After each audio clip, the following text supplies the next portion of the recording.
It was a long and sometimes emotional debate. Republicans made at least 6 attempts to amend the bill, all failed. If the pace of the State House continues as planned, recreational users of cannabis may be able to legally light up by the 4th of July weekend. Also 556, cannabis reform.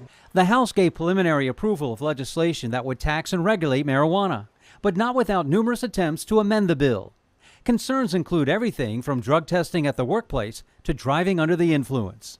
One of the major concerns that they have is, I don't want to get sued.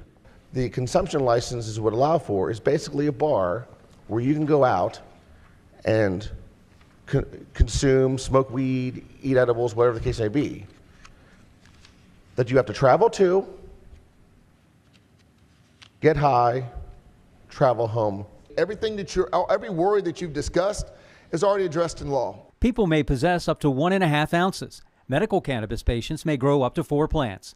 Cannabis would be taxed at 6% for the first year and increased by 1% each year until 2028. It would be capped at 10%.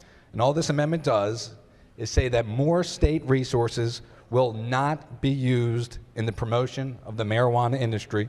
We want people who've actually suffered because of the war on drugs to have an opportunity to now finally benefit and have some kind of generational wealth that they can pass on to their children. And just because they came from poverty doesn't mean that they have to stay there. So it is our responsibility to we put our treasure where we find our heart.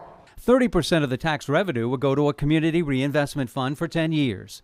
The bill allows for 1.5% of the money to go to local jurisdictions and another 1.5% of the funds to a cannabis business assistance fund.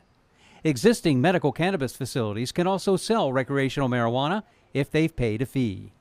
The House will need to give final approval before the bill can move over to the Senate, and this should happen sometime this week. The Senate version of the bill goes to a committee hearing tomorrow. Reporting from Annapolis, David Collins, WBAL TV 11 News.